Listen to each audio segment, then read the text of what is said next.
नमस्कार दोस्तों, स्वागत है आपका उषा ब्लॉग्स में। आज मैं एक अलग विषय में आपके साथ बातें करती हूँ। यूजीसी यानी कि यूनिवर्सिटी ग्रांट कमीशन, यानी कि जो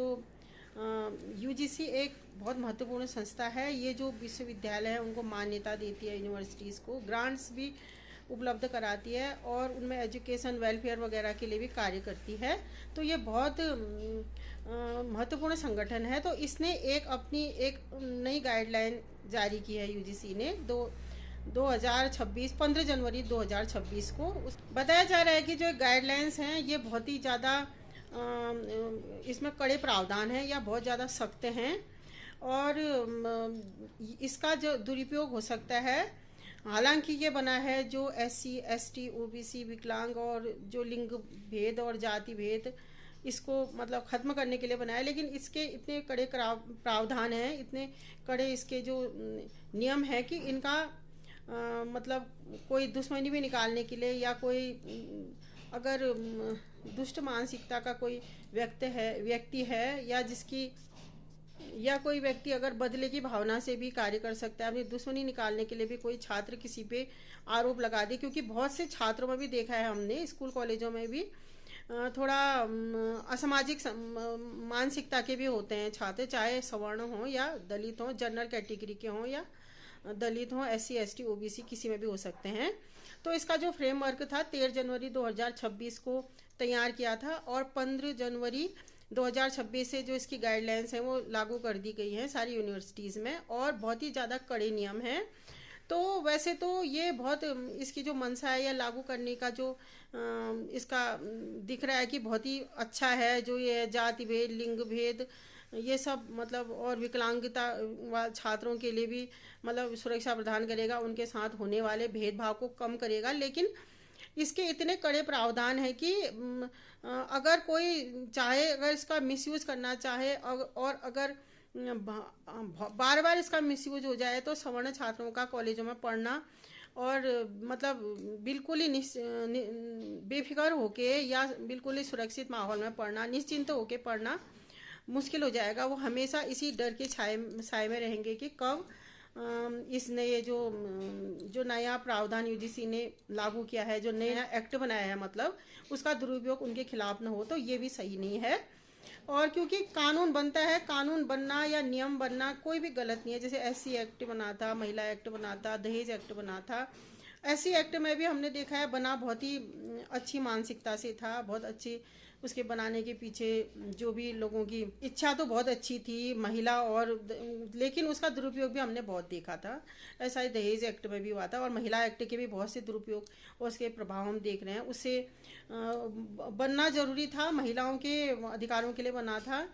तो उसके दुरुपयोग हो रहे हैं। तो इसके खिलाफ भी सरकार से हम ही लोग कहते हैं कि जो दुरुपयोग रोकने के लिए भी कानून बनाया जाए और जिस पर गलत इल्जाम लगा है उसकी सुरक्षा के लिए भी कानून बनाया जाए। जिला एक्ट का ही बार बार दुरुपयोग हो रहा है, तो इससे प्रभावित सिर्फ पुरुष ही नहीं होते हैं, फिर परिवार की महिलाएं भी प्रभावित होती हैं और SC ST भी प्रभावित होते हैं, हर धर्म के हिंदू मुसलमान प्रभावित होते हैं। तो अगर कोई दुरुपयोग करे तो उसके खिलाफ भी सरकार से हम ही लोग कहते हैं कि वो उसको रोकने के लिए भी कानून हो तो दोस्तों हमने देखा है कानून तो बनते हैं बहुत ही अच्छी नीयत से, बहुत ही साफ नीयत से, लेकिन इनके दुरुपयोग भी बहुत होता है, मिसयूज भी बहुत होते हैं। तो जो भी इनका मिसयूज करे, चलो एक आध बार तो उन्हें थोड़ा बहुत उतनी सख्त कार्यवाही उन पर न हो, लेकिन जो बार बार दुरुपयोग करे तो उस पर भी सख्त कार्यवाही हो और उनके लिए भी कड़ी कार्यवाही की जाए और सजा दी जाए, तो उन लोगों को भी सबक मिलेगा। और ऐसा ही इस एक्ट के लिए भी है दोस्तों। ये जो यूजीसी ने जो ये एक्ट बना रखा है और इसे मतलब इसका मतलब इतने कड़े प्रावधान है कि जो सवर्ण छात्रों में यह डर है कि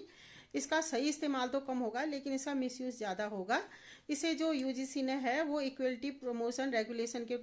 नाम से लागू किया है। तो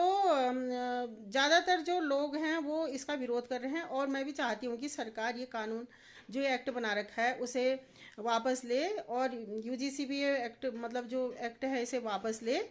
और या तो इसके जो प्रावधान हैं या जो इसके नियम हैं उन्हें कुछ सरल करे, कुछ नरम करे, ताकि अगर कोई मिसयूज़ करना चाहे या सवर्ण छात्रों से बदला लेने के उससे इसका उपयोग करना चाहे तो जो प्रभावित छात्र है उसे उतना मतलब उसकी ज़िंदगी उतनी प्रभावित ना हो या उसे नुकसान उतना अधिक नहीं उठाना पड़े। तो अगर इसको पूरी तरीके से पहले तो ख़त्म कर देना चाहिए, नहीं तो चलो ख़त्म भी नहीं करा जाना चाहिए, तो इसे इसके जो प्रावधान है उन्हें सरल कर दिया जाना चाहिए और मतलब जो जिसके कड़े नियम हैं उनमें थोड़ा उन्हें नरम बना दिया जाए, थोड़ा उनमें सरलता लाई जाए। और वैसे ये जो एक्ट है वो बताया जा रहा है कि जो रोहित वेमुला केस से भी जोड़े हैं, आपने सुना होगा रोहित वेमुला का नाम। इस हैदराबाद यूनिवर्सिटी के छात्र थे जिन्होंने 17 जनवरी 2016 को आत्महत्या कर ली थी और बताया जा रहा है कि जातिगत भेदभाव के रूप मतलब का उसमें केस आया था, उससे प्रभावित होकर उन्होंने सुसाइड किया था। लेकिन जब बाद में पुलिस ने जांच की तो बताया था कि वो दलित नहीं थे, मतलब एससी नहीं थे, वो ओबीसी में आते थे और उन्होंने गलत अपना कागज़ बनाया था। जो एससी का उन्होंने अपना उनके पास जो कागज़ था उसके फ़ायदा उठाते हुए उन्होंने जो सुविधाएं मिलती हैं, जो आरक्षण मिलता है उसके अनुसार उसका फ़ायदा उठाया था। दलितों को या एससी छात्रों को जो भी सुविधा मिलती है उसका फ़ायदा उठाया था गलत सर्टिफिकेट बना के एससी का। तो जब भेद खुल सकता था या पता चल सकता था तो उनको मतलब उनके एजुकेशन में भी उनके कैरियर में भी जो नुकसान हो सकता था और भी बहुत सी चीज़ें थी। और पुलिस ने बताया था कि और भी बहुत से एंगल थे, तब इन्होंने सुसाइड किया था। मतलब जातिगत भेदभाव का मामला नहीं था, ये बताया था पुलिस ने। अभी 2024 में ही वो रिपोर्ट आई है, तो उसमें जैसे स्मृति ईरानी और भी जो बहुत से लोगों पर मतलब इससे प्रभावित हुए थे उन्हें भी क्लीन चिट दी थी कोर्ट ने। तो ये भी संज्ञान में लेना चाहिए सरकार ने कि जो रोहित वेमुला का केस है वो जिस तरह से प्रदर्शित किया गया था वो अलग था। और अगर पुलिस की जांच से संतुष्ट नहीं है तो और अच्छे से जांच की जा सकती है। रोहित वेमुला का केस है, बहुत से लोग कहते हैं कि गलत तरीके से पेश किया गया था, तो उस से प्रभावित होके ऐसा एक्ट न बनाए कि जिससे सवर्ण छात्रों में रोष व्याप्त हो या उनका पढ़ना मुश्किल हो जाए और उनको जैसे एक छात्र ने चलो जातिगत भेदभाव से आत्महत्या की थी नहीं की थी, या 1-8% ऐसे केसेस आते भी हैं, नहीं भी आते हैं, हम मानते हैं चलो आते भी होंगे, तो उसके लिए 90% जो सवर्ण छात्र हैं उनका मतलब पढ़ना लिखना या सुरक्षित माहौल में रहना बाधित हो जाए और उनके साथ अन्याय हो, तो सरकार ने ये ध्यान देना चाहिए। तो मैं यही कहती हूँ कि अगर चलो 2012 का जो एक्ट था उसके बदले में इसे लाए हैं। अगर पुराने जो भी एक्ट थे उसमें उतने अच्छे मतलब प्रावधान नहीं थे, उससे भी भेदभाव हो रहा था, तो जो सरकार उसमें थोड़ा सख्ती ला सकती है, तो कुछ हद तक कड़े कर सकती है उन कानूनों को, जिससे कि जो सवर्ण छात्रों को भी ज़्यादा मतलब असंतोष की भावना न हो और वो भी चलो कुछ प्रावधान सख्त बन जाएं तो उन्हें भी लगे कि चलो ये जो पुराना कानून था उतना कारगर सिद्ध नहीं हो रहा था, तो दलितों की मतलब इससे मदद होगी, ये नहीं कि उनका नुकसान होगा। और दलितों को भी लगे कि चलो जो पुराना जो एक्ट था उतना कारगर नहीं था, तो कुछ हद तक इसमें सख्त बना दिए गए हैं प्रावधान। लेकिन ये नहीं कि आप इतने सख्त कानून बनाएं कि जो इसका अगर कोई इसका दुरुपयोग करे तो जो इससे प्रभावित होने वाला छात्र है वो बहुत ज़्यादा प्रभावित हो जाए या उसका जीना मुश्किल हो जाए या उसे अपनी ज़िंदगी कुछ हद तक बर्बाद करने लगे या उसी सुसाइड के स्थिति में या आत्महत्या की स्थिति में सुसाइडल केस में आप उसको पहुंचा दें, तो ये गलत है। और जातिगत भेदभाव सिर्फ नीची जाति के लोगों के साथ नहीं होता है दोस्तों, आजकल तो हम देखते हैं कि सवर्णों के साथ ज़्यादा बढ़ गया, खासकर ब्राह्मणों के साथ। जो ब्राह्मण छात्र हैं उनके साथ जेएनयू में कितना बुरा बर्ताव होता है यह हम सभी जानते हैं। जेएनयू में ब्राह्मण भगाओ या ब्राह्मणों को मारो, बनियाओं को भगाओ, ऐसे नारे भी हमें देखने को मिलते हैं। तो यूजीसी ने ये भी सिक्योरिटी देनी चाहिए ऊंची जाति के छात्रों को, खासकर ब्राह्मण और जनरल कैटेगरी के छात्रों को, कि अगर कोई SC ST या OBC का व्यक्ति या कोई भी व्यक्ति अगर उनके साथ जातिगत भेदभाव करे, चाहे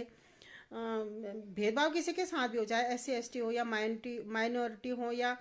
जनरल कास्ट के लोगों के साथ, तो भेदभाव ही है। ये नहीं है कि आप सिर्फ जनरल हैं तो उनके साथ भेदभाव ही नहीं होता है। अगर उनके साथ भी अन्याय है तो उस पर भी वैसे ही निगरानी करी जानी चाहिए और वैसे ही सजा देनी चाहिए, ये भी तय करे अगर ये लाते हैं तो इस कानून को। नहीं तो मेरे ख्याल से तो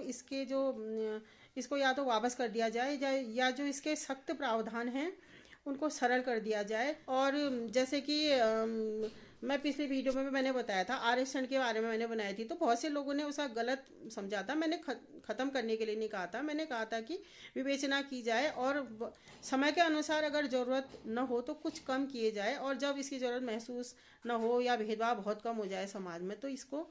फिर ख़त्म किया जा सकता है। ये इसमें अभी टाइम लगेगा, मैं भी जानती हूँ। और जैसे कि मैंने पिछले वीडियो में भी बताया था कि जो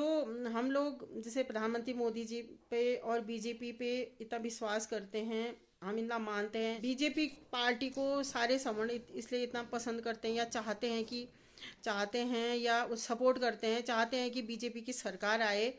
चाहे मोदी हों, योगी हों या हमारे धामी जी हों, हम सब लोग इतना सपोर्ट करते हैं। तो सवर्णों के ज़्यादातर परसेंट जितने भी वोट हैं बीजेपी को ही जाते हैं, ज़्यादातर मेरे ख्याल से शायद 80-90% तो जाते होंगे, या 60-70% तो जाते होंगे। तो बीजेपी ने भी सवर्णों का ध्यान करना चाहिए। सवर्ण छात्र, उनके अभिभावक, उनके परिवार के जन या माता पिता में रोष व्याप्त न हो, और जैसे सवर्ण छात्रों में रोष व्याप्त होगा तो समाज में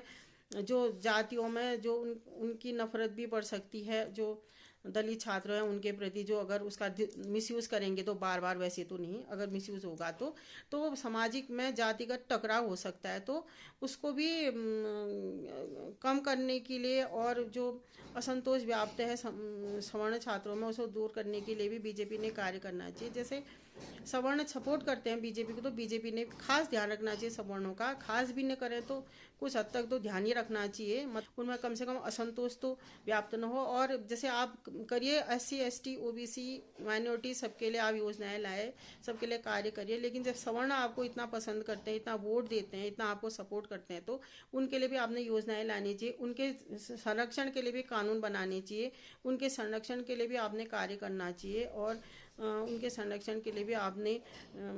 आगे को जितने भी जो नियम है वो बनाने चाहिए और योजनाएं भी लानी चाहिए। मैं ये दरख्वास्त करती हूँ बीजेपी और प्रधानमंत्री मोदी जी से, और जो भी हमारे राज्य के CM हैं धामी जी से, कि सवर्णों के लिए भी कार्य किया जाए, ये नहीं कि उन्हें उपेक्षित महसूस हो। तो दोस्तों, आपका क्या कहना है मेरे आज के इस वीडियो में, जिस विषय में मैंने बनाया है, आप भी बताइए। ओके दोस्तों, आज के वीडियो में इतना ही। नमस्कार।